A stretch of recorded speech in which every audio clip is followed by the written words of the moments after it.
ஒரு தேர் ஓட வேண்டும் என்று சொன்னால் அச்சாணி இல்லாமல் தேர் ஓடாது. இது திருத்தேராக இருக்கிறது என்று சொன்னால் ஆன்மீக பெருமக்கள் பெரிதும் விரும்பி ஏற்கிற தேர் திருத்தேர். ஒரு விவசாய பெருமக்களாக இருப்பவருக்கு வண்டி, இப்பெல்லாம் டிராக்டர் வந்துட்ட காலம். உற்பத்தி செய்கிற பொருள் சந்தைக்கு வர வேண்டும் என்று சொன்னால் அதை கொண்டு சேர்க்கிற வண்டி. ஆக திருத்தேர் கண்ணுக்கு தெரிகிறது, வண்டியும் கண்ணுக்கு தெரிகிறது. ஆனால் வண்டி ஓட வேண்டும் என்றாலும் திருத்தேர் வேண்டும் என்றாலும் அதற்கு அச்சாணி தேவை. அச்சாணி இல்லாமல் திருத்தேர் ஓடாது. இந்த மாவட்டத்திற்கு அச்சாணியாக நான் நினைப்பது, ஏன் முதலமைச்சரே நினைப்பது யார் என்று சொன்னால் தம்பி ராஜேஷ்குமார் என்று சொன்னால் அது மிகையாக்காது. நான் மிகைப்படுத்தி சொல்லல, ரொம்ப குறைச்சி சொல்லியிருக்கிறேன். ஏறத்தாழ ஒரு வார காலம் எனக்கு உடல் நலம் குண்டி இருக்கிறேன். இன்னும் சொல்ல போனால் அமைச்சர் என்பதையும் தாண்டி நான் ஒரு சிறந்த பேச்சாளர். நான் நாமக்கல்ல பாறையில் எத்தனையோ முறை பேசியிருக்கிறேன். 1 மணி நேரம் 1.5 மணி நேரம் பேசுவேன், நகைச்சுவாக பேசுவேன். ஆனால் தொண்டை பேச முடியல. ஆனால் இந்த நிலையிலும் நான் நாமக்கலுக்கு ஒரு நிகழ்ச்சிக்கு வந்திருக்கிறேன் என்று சொன்னால் எந்த அளவுக்கு எனக்கு ராஜேஷ்குமார் மீது பற்று பாசம் அல்லது அவருடைய கடமையை நான் நிறைவேற்றேன் என்று வந்திருப்பேன் என்பதை நீங்கள் புரிந்து கொள்ளுங்கள். நேற்று தினம் அமைச்சரவை கூட்டம், மதியான கழகப்பணி, இரவு சேலம், 12 மணிக்கு நாமக்கலுக்கு வந்திருக்கிறேன். ஆக ராஜேஷனுடைய அன்பு கட்டளை ஏற்று இந்த நாமக்கலுக்கு நான் வந்திருக்கிறேன். ஏற்கனவே எதற்காக நான் வந்தேன் என்பதை திரும்ப திரும்ப நான் சொல்லுதை பத்திரிக்கையாரும் விரும்ப மாட்டாங்க, மக்களும் விரும்ப மாட்டாங்க. எனக்கு முன்னால் பேசிய நாடாளுமன்ற உறுப்பினர், சட்டமன்ற உறுப்பினர், என் நெஞ்சமெல்லாம் இருந்திருக்கிற என் அன்பு தம்பி மதிவேந்தன், அச்சாணியாக இருக்கிற தம்பி ராஜேஷ்குமார் என்னென்னலாம் என் துறையின் சார்பாக கருத்துக்களை சொன்னார்களோ அதையெல்லாம் நான் சொன்னதாக நீங்கள் எல்லாம் பதிவு செய்து கொள்ள வேண்டும் என்று இந்த நேரத்தில் நான் கேட்டுக்கொள்ள விரும்புகிறேன். ஒன்று, சாலையை திறப்பதற்காக வந்திருக்கிறேன். இன்று சாலையை அடிக்கோல் விழாவை செய்ய வந்திருக்கிறேன். டேஷ் டேஷ் அது உள்ள என்னென்னலாம் போடணும் போட்டுங்க.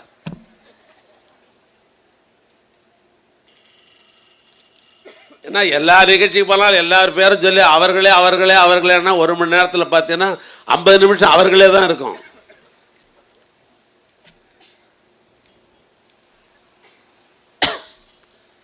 ஆக வந்த பணியை நாங்கள் செய்திருக்கிறோம். வாழ்த்துறை நல்க இந்த நம்முடைய நாடாளுமன்ற உறுப்பினர்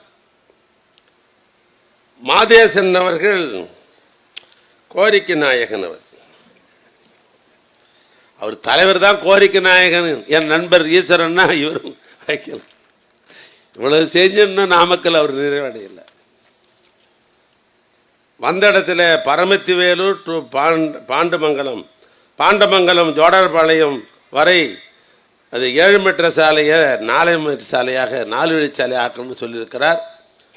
ஏன்னா தனி அலுவலர் சந்திரசேகர் அவர்கள் இங்கே வந்திருக்கிறார், குறிப்பெடுத்துக் கொள்ளணும். அடுத்து வருகிற திட்ட மதிப்பீட்டில் இதற்கு முன்னுரிமை அளிக்கப்படும் என்பதை மட்டில் இந்த நேரத்தில் நான் தெரிவித்துக் கொள்ள நான் விரும்புகிறேன். புறவழிச்சாலை பற்றி இங்கே நீண்ட நெடிய நேரம் தம்பி ராஜேஷ் அவர்கள் இங்கே சொன்னார். இந்த ஊரில் இந்த ஊருக்கு போட்டோம், இந்த ஊர்லேருந்து இந்த ஊருக்கு போட்டோம். திராவிட மாடல் ஆட்சி பொறுப்பேற்றவுடனே தமிழ்நாட்டு முதலமைச்சர் 2 கட்டளைகளை எங்கள் துறைக்கு சொன்னார். நான் கூட உள்ளாட்சித்துறை அமைச்சர் தான் எனக்கு கொடுப்பாரு தான் நான் நினச்சின்னு இருந்தேன். ஏன்னா எனக்கு அதில் ரொம்ப எக்ஸ்பீரியன்ஸ் அதிகம். நான் உணவு மற்றும் கூட்டுறவுத்துறை அமைச்சராக 2006-2011 5 ஆண்டு காலம் அண்ணன் தலைவர் கலைஞர் தலைமையிலே நான் அமைச்சராக பணியாற்றினேன். ஒரு நிகழ்ச்சி உங்களுக்கு நான் நினைவூட்டுகிறேன். ஃபுட் அண்ட் கோஆபரேஷன் மந்திரி ஆகிட்டேன். எங்கள் மாவட்டத்தில் 8 எம்எல்ஏ வெற்றி பெற்றிருந்தாங்க திமுக சார்பாக. கவர்னர்கிட்ட மாளிகையில் பதவி பிரமாணம் எடுத்துட்டு திருவண்ணாமலைக்கு என் வீட்டுக்கு வந்தேன். நான் அமைச்சராக இருக்கும்பொழுது, அமைச்சர் இல்லாத பொழுதும் நான் என் சொந்த வீட்டில் தான் இருக்கிற பழக்கம். இப்போதும் அதுதான் இருக்கிறேன். ரொம்ப சின்ன வீடு தான், கார் விட ரோட்டில் தான் விடணும். இருந்தாலும் அதுதான் நிரந்தரம்னு எனக்கு தெரியும். எது நான் இருக்கிற வீடு தான் எனக்கு நிரந்தரம்னு தெரியும். அதனால் நாங்கள் நிரந்தரமாக என் வீட்டில் தான் இருப்பது. அந்த வீட்டில் தான் மதிவேந்தனாக இருந்தாலும் ராமலிங்கமாக இருந்தாலும் இவங்கெல்லாம் நான் இல்லைனாலும் உரிமையோடு என் வீட்டில் உணவு உண்ணுகிற பழக்கம் இவங்களுக்கெல்லாம் உண்டு. இப்போ நான் இருக்கிறனா இல்லைன்னு தெரியாது. அமைச்சர் பொறுப்பேற்று விட்டு வீட்டுக்கு போகிறேன். எம்எல்ஏக்கள்லாம் வந்து இங்கே சங்கத்தை சேர்ந்த அன்பு சகோதரர்கள், என் அண்ணன்மார்கள்லாம் எப்படி என்னை இங்கே பொன்னாடை போட்டு கை குலுக்கினார்கள். அப்படி அப்போ எல்லாரும் எங்கள் எம்எல்ஏக்கள்லாம் வந்து துண்டை போட்டு என்னை கை குலுக்குனாங்க. ஒரே ஒரு எம்எல்ஏ மாத்திரம் என்னை துண்டை போட்டுட்டு அழுதார். நான் கூட ஆனந்த கண்ணீர் வடிக்கிறார் பிறகு, நம்ம அமைச்சராக இருந்ததுக்காக ஆனந்த கண்ணீர் வடிக்கிறான்னு தான் நான் நினச்சேன். அப்புறம் அந்த எம்எல்ஏ கேட்டேன், உன்னுடைய ஆனந்த கண்ணீருக்கு அளவே இல்லையாப்பா, ரொம்ப வடிஞ்சதே இருக்கிறியாப்பா, அது கொஞ்சம் தொடையம்பான்னு. இல்லை, இந்த உணவுத்துறை மந்திரியும் நம்ம மாவட்டத்துக்கு ஒத்தே போகிறதில்ல, 5 வருஷம் யாரும் நிறைவு பெற்றதில்லை, பாதியோடையே புட்டுக்கும், அதனால் நான் அழுகிறேன்னாரு. ஏன்னா பல பேர் உணவுத்துறை அமைச்சராக இருப்பவர்கள் 5 ஆண்டுகள் நிறைவு செய்தது இல்லை. நான் அப்படி ஒரு பிக்கலான துறை, மக்களோடு இருக்கிற ஒரு துறை.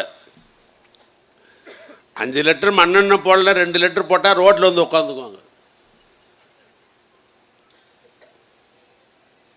20 கிலோ அரிசி குறைவா போட்டுச்சுன்னா அந்த சேல்ஸ்மேன் 1 கிலோ அரிசி அடிச்சிட்டான்னு உட்காந்துக்குவாங்க, ரோட்டுக்கு வந்துடுவாங்க.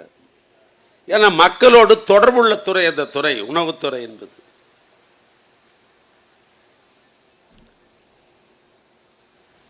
ஏன்னா உணவு இல்லை என்று சொன்னால் அது ஜெகத்தினே அழித்திடுன்னு சொன்னான். சாப்பாடு எல்லாம் ஜெகமே கட்டுப்படும்.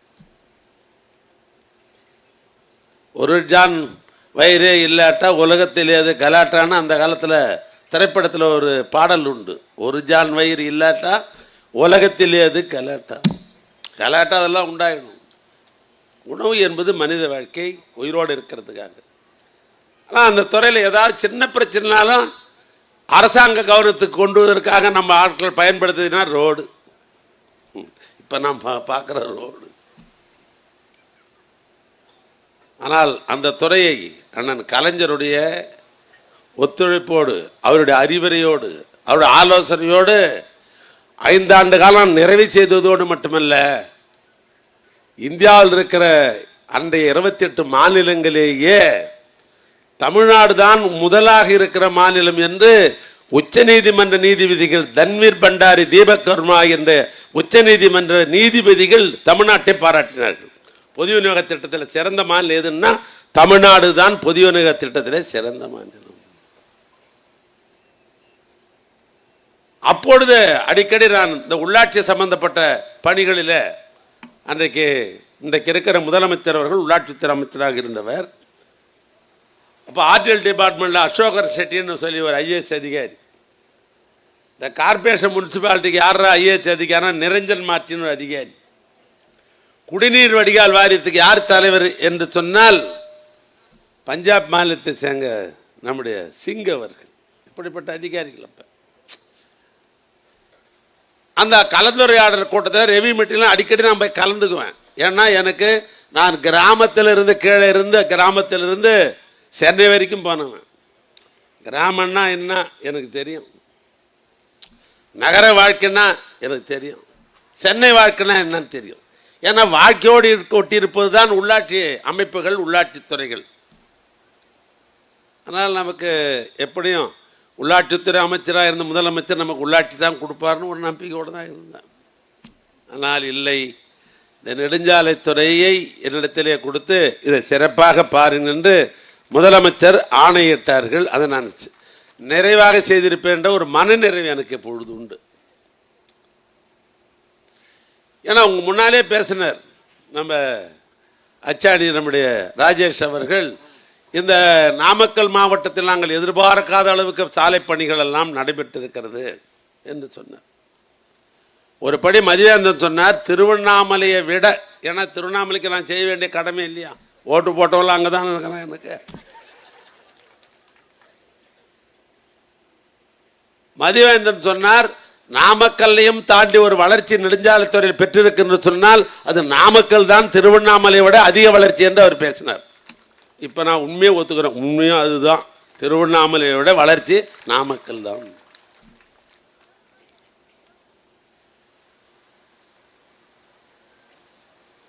இதற்கு காரணம் என்ன? ஒரு பழமொழி எங்கூரில் உண்டு, இங்கே இருக்குதான்னு தெரியாது. இடுபவன் தன்னவனாக இருந்தால் கடப்பந்தியில் உட்கார்ந்தா என்ன, முதப்பந்தியில் உட்கார்ந்தா என்ன. சப்ளை பண்ணுறவன் கல்யாணம் விடுவான் நல்ல காரியங்களில், இல்லை உங்கள் பக்கத்தில் சொல்லலாம் கெடா விருந்து. ஏன்னா எங்கள் பக்கத்தில் கெடா விருந்துன்ற பேச்சே கிடையாது. ஏன்னா நாங்கள் ஆடி 18க்கும் தீபாவளிக்கு தான் பார்த்துருப்போம், அதெல்லாம் அப்படிப்பட்ட பகுதி எங்கள் பகுதி. ஆனால் இடுபவன் தன்னவனாக இருந்தால் முதல் பந்தியில் உட்கார்ந்தா என்ன, கடைசி பந்தியில் உட்கார்ந்தா என்ன. சப்ளை பண்ணினே இருக்கிறான், யோசிக்கிறான், 2வது பெஞ்சு 3வது பெஞ்சு நம்மளால காணாம கடைசி பந்தியில் உட்காருவான், எப்படி இருக்கிறதுலாம் எடுத்து வச்சுட்டு அவன் வரும்போது அவன்கிட்ட கொடுத்து நல்ல பேர் வாங்கிக்கலாமே அப்படின்னு நினைக்கிறது பார். அதுதான் சொன்னான், பந்தியில் முதல் பந்தியாக இருந்தாலும் கடைசி பந்தியாக இருந்தாலும் போடுபவன் நம்மவராக இருந்தால் அதை முறையாக சேரும் என்று. தமிழ்நாட்டு முதலமைச்சர் தமிழ்நாட்டுக்கு பூரா செய்யணும்னு நினைக்கிறார்.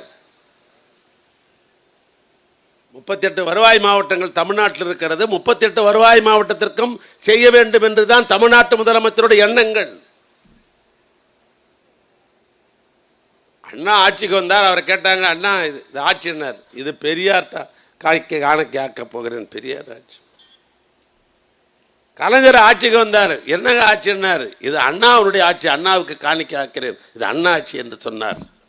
ஆனால் தமிழ்நாட்டு முதலமைச்சர் சொன்னார், என் ஆட்சிக்கு பேர் திராவிட மாடல் ஆட்சி, இது நோக்கம் எல்லாருக்கும் எல்லாம் கிடைக்கணும், எல்லாருக்கும் எல்லாம் கிடைக்கணும், அந்த தத்துவம் தான் திராவிட மாடல் ஆட்சி அப்படின்னு சொன்னார். ஆனால் நெடுஞ்சாலைத்துறையாக இருந்தாலும் ஏனைய துறை எந்த துறையாக இருந்தாலும் 38 வருவாய் மாவட்டத்திற்கும் போக வேண்டும் என்பதுதான் முதலமைச்சருடைய எண்ணம். நாமக்கலுக்கு மட்டுமல்ல. ஆனா கொடுக்கிற முதலாளி, திட்டங்களுக்கு அனுமதி தருபவர் தமிழ்நாட்டு முதலமைச்சராக இருந்தாலும் அந்த கோப்புகளை, இப்ப நான் நெடுஞ்சாலைத்துறை இருக்கிறேன், எனக்கு கோரிக்கை வைக்கிறார்கள், அந்த கோரிக்கை நான் என்ன பண்ணுவேன், அப்ளிகேஷன் வாங்குவேன், துறை சார்ந்த என்னுடைய தலைமை பொறியாளருக்கு அனுப்புவேன். தலைமை பொறியாளர் என்ன பண்ணுவார், அவருக்கு அடுத்தது கீழே இருக்கிற கோட்டை பொறியாளருக்கு அனுப்புவார். அவர் போய் ரோடு அளப்பார், அகலத்தை போடுவார், திட்ட மதிப்பீடு தயார் செய்வார்கள். பணம் என்ன தேவை என்பதை கோட்டை பொறியாளரும் கண்காணிப்பு பொறியாளரும் அதற்கு கோப்பு தயார் செய்து அங்கிருந்து தலைமை பொறியாளருக்கு அனுப்பி, தலைமை பொறியாளர் அவர்கள் என்னுடைய பார்வைக்கு கொண்டு வந்து இது முறையாக தான் இருக்கிறதா என்று பார்த்து இங்கிருந்து எங்க போகும்னா நிதித்துறைக்கு போகும். எங்க போகும், நிதித்துறைக்கு போகும். பொட்டிச்சாவியே நீங்க நாமக்கல்ல தானப்பா வச்சிருக்கிறீங்க, பொட்டிச்சாவி எங்க இருக்குது, நிதித்துறையுடைய பொட்டிச்சாவியை நாமக்கல் தானே வைத்திருக்கிறீர்கள். நாமக்கல் மண்ணை சார்ந்த உதயச்சந்திரன் என்கிற ஐஏஎஸ் அதிகாரி பொட்டிச்சாவி அவர் கையில் தானே இருக்கிறது. ஆக கோப்புகள் போகிற பொழுது நான் சொன்ன மாதிரி இப்ப மீண்டும் யோசிச்சு பாருங்க, இடுபவன் தன்னவனாக இருந்தால் முதல் பந்தி உட்கார்ந்தா என்ன, கடைசி பந்தியா உட்கார்ந்தா என்ன, கையெழுத்து போடுற ஆளு அங்க இருக்கிறவரு இந்த நாமக்கல் மாவட்டத்தை சேர்ந்தவராக இருக்கிற காரணத்தினால் கோப்பு தாராளமாக அப்படியே நவருது.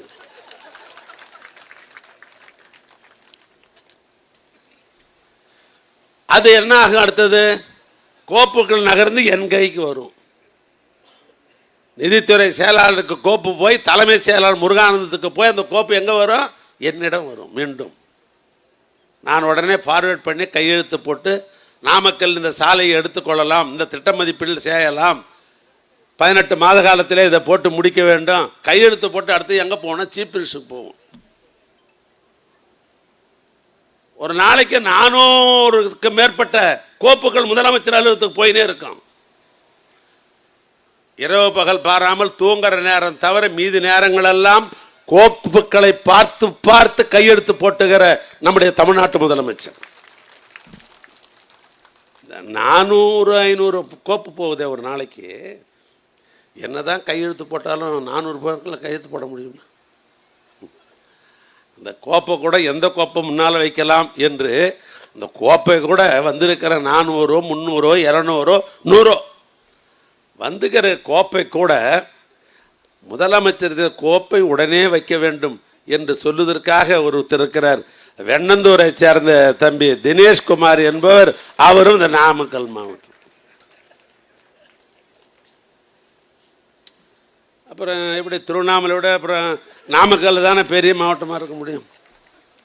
திருவண்ணாமலை மாவட்டத்தை விட நாமக்கல் மாவட்டம் அனைத்து திட்டங்களும் நிறைந்த மாவட்டமாக இன்றைக்கு விளங்குவதற்கு காரணம் இந்த மாவட்டத்தினுடைய மக்களுடைய தேவைகளை அறிந்து கொண்டு புரிந்து கொண்டு அதை செயலாக்குவதற்காக முதலாமாக திட்டம் போடுவது அச்சாணியாக இருக்கிற என்னுடைய அருமை தம்பி ராஜேஷ்குமார் அவர்களும், இடுபவன் தன்னவனாக இருந்தாலும் முதல் பந்தியில் உட்கார்ந்தா என்ன, கடைசி பந்தியில் உட்கார்ந்தா என்ன, அந்த இடுபுகிற கோப்புகளை உரிய நேரத்திலே முதலமைச்சருக்கு அனுப்புகின்ற இந்த பெட்டிச்சாவி, நிதித்துறையுடைய பெட்டிச்சாவி நாமக்கல் மாவட்டத்தில். நான் சொல்கிறேன், சில பேர் பெட்டிச்சாவி பற்றிலாம் பேசுவாங்க, நான் அப்படி பேசலை, உங்களுக்கு புரியும்னு நினைக்கிறேன். ஆக நல்ல நோக்கத்திற்காக பெட்டிச்சாவி நாமக்கல்ல இருந்து நிதித்துறை செயலாளர்கள் உரிய நேரத்தில் முதலமைச்சருடைய அனுமதியை பெற்று திட்டங்கள் இங்கே வருகிறது. அதனால் நாமக்கல் மாவட்டம் இன்றைக்கு பெரும் வளர்ச்சி திராவிட மாடல் ஆட்சியில் இன்றைக்கு விளங்கி கொண்டிருக்கிறது. ஆனால் தான் தமிழ்நாட்டு முதலமைச்சர் அவர்கள் ஆட்சி பொறுப்பேற்ற உடனே எனக்கு 2 கட்டளையிட்டார்கள். ஒன்று, எங்கெங்கெல்லாம் போக்குவரத்து செறிவு அதிகமாக இருக்கிறதோ, நாமக்கலுக்கு சொல்ல வேண்டிய அவசியமே இல்லை, ஒரே மகிழ்ச்சி. இங்கே ஒரு பாடி பில்டர் நான் எப்படி மறந்துட முடியும்? நானே ஒரு காலத்தில் லாரி தொழில் செஞ்சுன்னு இருந்தேன், லாரி முதலாளியாக இருந்தேன். ஏன் லாரிலாம் எங்கடா கட்டுறாங்கன்னா நாமக்கல் தான் கட்டியிருப்பாங்க அந்த காலத்தில். இப்போ அந்த தொழிலை விட்டுட்டான். ஏன்னா லாரி தொழிலுக்கு பாடி கட்டு ஒரு புகழ்பெற்றது தமிழ்நாட்டில் இல்லை, இந்தியாவுக்கே வழிகோலிய மாநிலம் நம்ம மாவட்டம். இந்த நாமக்கல் மாவட்டம் தான் பாடி பில்டில். நாமக்கலுக்கு அனுப்பா நல்லா உறுதியாக இருக்கும். 10 வருஷன்றது இன்னொரு 5 வருஷம் சேர்ந்து கூட இருக்கும். ஏன்னா அவங்க தான் ஒழுங்காக படாக் மரம் அப்படின்னு ஒரு மரம், படாக்னு ஒரு மரம், அதை கல் தூக்கி போட்டால் கூட கீழே பாடி ஒன்றும் ஆகாது. உனக்கு படாக்கு மரம் தெரியாது, நீ கூட்டுருவாளர், உங்கள் தாத்தா கூட்டுருவாளர், அதனால தான் நீ பேங்க் கொண்டாந்துக்கிற அந்த எண்ணத்தில் எனக்கு தெரியும். படாக் ஆக இந்தியாவுக்கே வழிகாட்டுகிற இந்த லாரி பாடி கட்டுற இந்த தொழில் என்பது இங்கே விரிவாக இருக்கிற ஊர். இது 2006-2011 அரசு நிகழ்ச்சிக்கு எங்கே போனாலும் நான் வலியுறுத்தி பேசுவேன். நான் பேர் சொல்ல விரும்பலை, ஏன்னா பல பேர் பல கட்சிக்கு போயிட்டாங்க. அவங்கெல்லாம் எனக்கு நண்பராக இருந்த காலம். இன்னும் சொல்ல போனால் ஒன்றுபட்ட சேலம் மாவட்டமாக இருந்த பொழுது இந்த பகுதியில் நாமகிரிப்பேட்டை, புதுப்பாளையம், ராசிபுரம், இந்த பக்கம் மிட்டாலா, இது போன்ற பகுதியில் நிறையா நான் சுற்றுப்பயணம் பண்ணுவேன். எனக்கு ஒன்றுபட்ட மாவட்டம் இந்த பகுதியே தெரியும். இந்த பகுதியில் விவசாயிகளுடைய உபத்தொழிலாக இருப்பது இந்த கோழி வளர்ப்பு. கோழி வளர்த்தா தானே முட்டை போட முடியும். நான் அரசு நிகழ்ச்சியில் எங்கள் பகுதியில் பேசுவேன். ஏன்னா எங்கள் மாவட்டமே விவசாய மாவட்டம், வேறு எந்த தொழிலுக்கும் தெரியாது. ஏறு ஓட்ட தெரியும், அண்டடுக்கு தெரியும், களப்பெறிக்கு தெரியும், கதிரடிக்க தெரியும். எங்களுக்கு நாங்கள் முழுக்க விவசாயி எங்கள் மாவட்டம். நான் உபத்தொழிலாக இந்த கோழி வளர்ப்பை பண்ணணும் பேசுவேன், எல்லா மேடையிலும் பேசுவேன். இன்னை வரைக்கும் நடக்கலைங்க. ஆனால் இந்த முட்டையை வழங்குவதிலும் முட்டையை கொள்முதல் செய்வதிலும் முட்டையை உற்பத்தி பண்ணுவதிலும் இன்றைக்கு இந்தியாவிலே முதல் மாநிலம் என்று சொன்னால் இந்த தமிழ்நாட்டில் இருக்கிற நாமக்கல் தான் முதல் மாவட்டம். நாமக்கல் தான் முதல் மாவட்டம். அப்ப இங்க போக்குவரத்து சரி இருக்குதானே செய்யும், இவ்வளவு தொழில் இருக்கிறதால. ஆக விதிகளுக்கு உட்பட்டு போக்குவரத்து இருக்கிற நகரங்களிலேயே, இருக்கிற மாவட்ட தலைநகரிலேயே இங்கே போக்குவரத்து அதிகமாக இருந்த காரணத்தினால்தான் எனக்கு முன்னால் இங்கே சிறப்புரை நிகழ்த்திய போல இந்த புறவழிச்சாலை மிக அற்புதமாக நேர்த்தியாக இன்னும் ஒரு 10 வருஷத்துக்கு இதில் ஒன்றும் எந்தவித ரிப்பேரும் வராத அளவுக்கு தரமாக இந்த சாலை அமைக்கப்பட்டிருக்கிறது. எனவே அந்த ஒப்பந்ததாரர்களை இந்த நேரத்தில் நான் மனதார அவர்களை நான் பாராட்டுகிறேன். வருகிற பொழுதே பார்த்தேன், எனக்கு வண்டி போகும்போதே தெரியும் எனக்கு இந்த ரோடை ஒழுங்காக போட்டுக்கிறானா, நெளிவு இருக்குதா,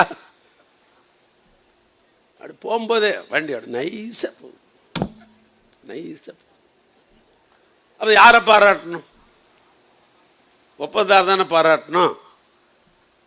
ஆக குவாலிட்டி கண்ட்ரோல் என்று சொல்லப்படுகிற எங்களை தரமான பொறியாளர்கள் உரிய அறிவுரையை வழங்கி இருக்கிற காரணத்தினால் என் துறை சார்ந்த பொறியாளர்களும் இந்த நேரத்தில் நன்றி உணர்வோடு அவரை நான் பாராட்ட கடமைப்பட்டிருக்கிறேன். அதனால் இங்கே புறவழிச்சாலைகள் தமிழ்நாட்டில் இருக்கிற எங்கெங்கெல்லாம் போக்குவரத்து செறிவு இருக்கிறதோ அதையெல்லாம் கண்டறிந்து புறவழிச்சாலை இன்றைக்கு போட்டு கொண்டிருக்கிறோம்.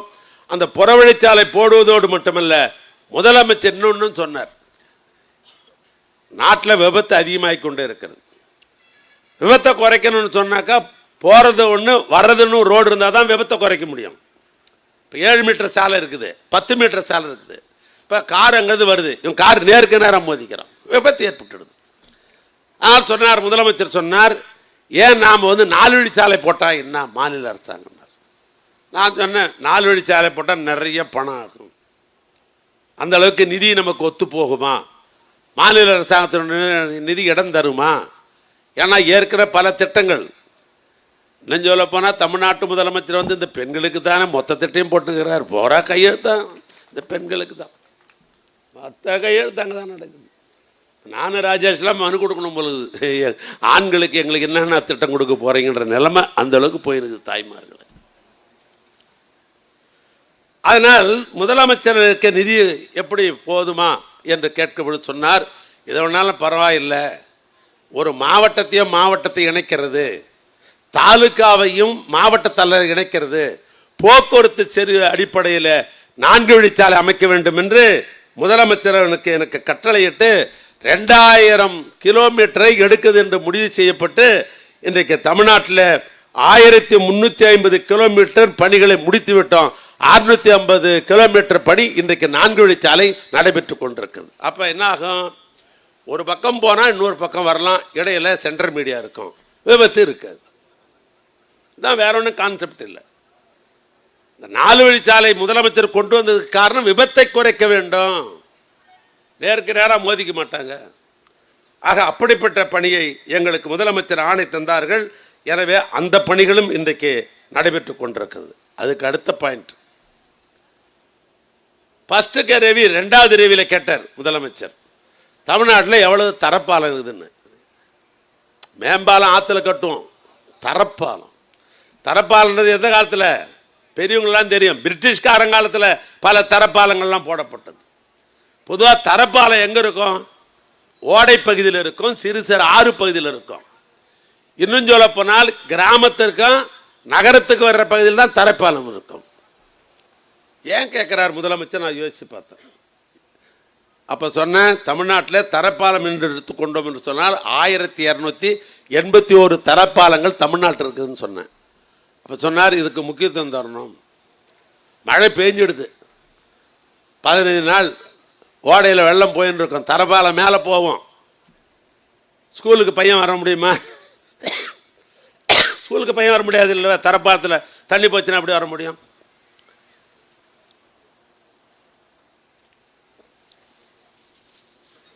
விவசாயி உற்பத்தி பண்ணுறான், உற்பத்தி செய்கிற விவசாய பொருள் எப்படி சந்தைப்படுத்த முடியும்? எங்கேயோ கிராமத்தில் கோழி வளர்க்குறோம், முட்டையை உற்பத்தி பண்ணுறோம், மார்க்கெட்டுக்கு கொண்டாடணும், இடையில தரைப்பாலம் இருந்து 5 நாளைக்கு தண்ணி போனாக்கா விட முடியுமா? இதுதான் முதலமைச்சர் எங்களை கேட்டார். ஏயா தரைப்பாலம் என்பது பெரும்பான்மையான கிராமத்தையும் நகரத்தையும் இணைக்கிற பகுதியில் தான் இருக்கும். ஆனால் முதல் கட்டமாக இந்த தரைப்பாலத்தை முழுதும் மேல்மட்ட பாலமாக ஆக்கிடணும் அப்படின்னு எனக்கு ஆணைப்பட்ட அடிப்படையில் இன்றைக்கு இந்த ஆட்சியில் 4.5 ஆண்டு காலத்தில் 1281 தரைப்பாலங்களில் இன்றைக்கு 1100 தரைப்பாலங்களை கட்டி முடித்திட்டோம். இப்ப கட்டி கொண்டிருக்கிற பாலம் 59 பாலம் கட்டி கொண்டிருக்கிறோம். மீதி இருக்கிற 22 பாலம் நிதித்துறையில் திட்ட மதிப்பீடு தயார் செய்து அனுப்பியிருக்கிறோம். ஒரு முதலமைச்சர் சிந்தனை எப்படி இருக்கின்றதுக்கான உதாரணம் சொல்றேன்.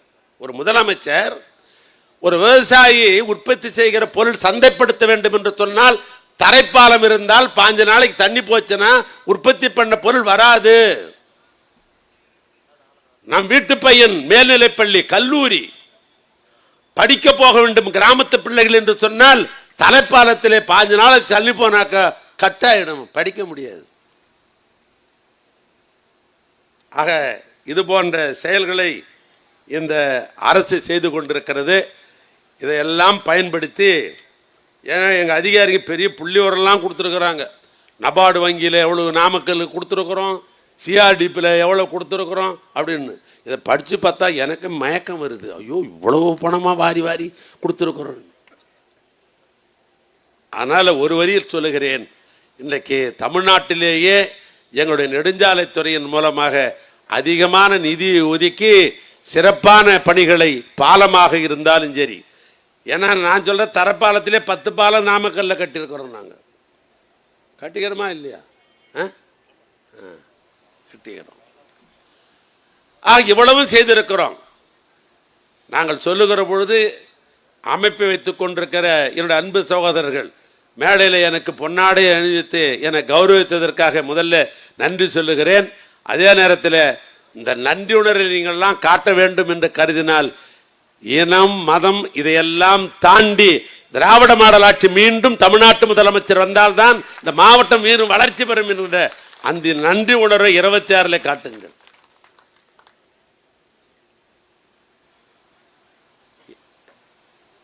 எப்பயுமே இப்போ ஒருத்தர் முதல் மார்க் 2வது மார்க் 3வது மார்க் எடுக்கிறான் ஸ்கூலில் பையன். ஹெட்மாஸ்டர் என்ன பண்ணுவார்? ஆனால் தட்டி கொடுத்த பிரமாதமாக இந்த ஸ்கூலுக்கு நல்ல பேர் வாங்கி கொடுத்துட்ருப்பா, இந்த ஸ்கூலுக்கு நல்ல பேர் வாங்கி கொடுத்து சொல்கிறோமா இல்லையா?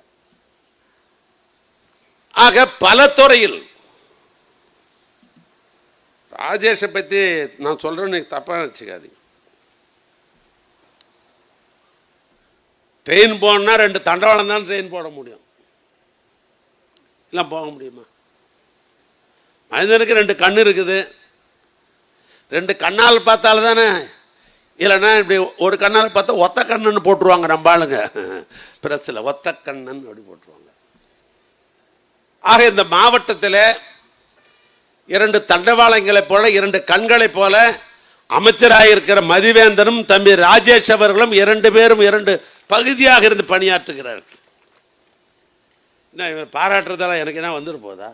ஒன்றும் இல்லை. இவர் அமைச்சர், அவர் நாடாளுமன்ற உறுப்பினர். இவருக்கு 2 பேருக்கும் முரண்பட்ட கருத்து இருந்தால் மாவட்டம் எப்படி வளர்ச்சி பெறும்? முரண்பட்ட கருத்து இல்லை. நான் கூட மாயம் தான் இந்த இடத்துக்கு வருவார் தான் நான் முதல்ல நினைச்சேன். அடிக்கடி சொல்லுவேன் ராஜேஷ் கிட்ட, மாயனை காலி பண்ணிட்டாடான்னு நான் அடிக்கடி. ஆனாலும் இந்த மாவட்ட வளர்ச்சிக்காக அமைச்சர் மதிவேந்தனும் அச்சாணியாக நம்முடைய ராஜேஷ் அவர்களும் அவருக்கு உறுதுணையாக நம்முடைய தோழமை கட்சி சார்ந்த என்னுடைய அருமை சகோதரர் நாடாளுமன்ற உறுப்பினர்களும் அதே போன்று சட்டமன்ற உறுப்பினர் ராமலிங்கம் அவர்களும். எனக்கு எங்கூரில் நல்ல பேர். பாவம் தாள் போனால் தர்ம சிந்தனை அதுவும் உதவி செய்வார், நல்ல மனுஷன் அவர். எவ்வளோதான் சொன்னாலும் பொறுமையாக கேட்டுக்கார். எனக்கு நல்ல பேர் எனக்கு எங்கள் ஊரில். அதை மாற்றி விட்டார் ராமலிங்கம். ஒரு கோவக்காரர், இவர் கோவக்காரன்னுட்டார். கோவம்லாம் கிடையாது, கேட்பேன். உங்களுக்கு நேரங்காலமே இல்லையா? ஏன் அந்த கேள்வியை கேட்குறேன்? உங்களுக்கே தெரியும், அமைச்சர்னா ஒரு புரட்டக்கால் உண்டு. அமைச்சர்னா மக்களை 8 மணிக்கு தான் பார்ப்பார், 9 மணிக்கு தான் பார்ப்பார், அப்புறம் மாலை நேரத்தில் 5 மணிக்கு தான் பார்ப்பார். அப்படின்னு ஒரு புரட்டக்கால் இருக்குது, இல்லைலாம் சொல்ல முடியாது. இப்போ நானே அமைச்சர்னு வச்சுக்கேன், இவர் இன்ஸ்பெக்டர், இவர் என் கூட நிற்பார, பிஎஸ்ஓ பர்சனல் செக்யூரிட்டி ஆஃபீஸர் என் கூட நிற்பார். அவர் புரோட்டோகால்னு ஒன்று வச்சுருப்பாங்க. இந்த நாமக்கல் இந்த ராமலிங்கத்துக்கு இந்த ராஜேஷுக்கு இந்த மதியானம் ஒரு புரோட்டோகாலும் கிடையாது. நான் மேலே படுத்தினா நேராக வந்து தலையை தட்டுவாங்க. ஆனால் ஏந்தண்ணா ஐயோ நேரங்காலமே இல்லையா, என்னையா சாப்பிட்டீங்களா என்ன, நான் கீழே தான் சாப்பிட்டு மேலே வந்துக்கிறணும். யார் எங்கள் வீட்டில் கீழே சாப்பிட்டு மேலே வந்து தட்டுவாங்க. அப்போ கோவப்படா என்ன பண்ண சொல்லுங்க. இப்போ ராத்திரி நான் வந்து சேலத்தில் வந்து படுக்கும்போது கிட்டத்தட்ட 1:30 மணி, இந்த வயசில் ராத்திரி 12:30 மணிக்கு சாப்பிட்டேன். எப்படிங்க சரிக்கும்? இதே மாதிரி நான் தமிழ்நாடு பூரா பல விஷயங்களில் சுற்றுப்பயணம், கழகப் பணிகள், அரசு பணிகள் என்று சுற்றிட்டு ராத்திரிக்கு போய் படுத்து எனக்கு காலையிலே வந்து நேரங்காலம் தேர்றது எழுப்புனா கோவப்படாத வேறு என்ன பண்ண முடியுன்றீங்க நீங்கள். அதுக்காக நான் கோவப்பட்டிருப்பேன். இவங்களுடைய அரசு பணிகள் தான் எப்பொழுதும் கோவப்பட்டதல்ல.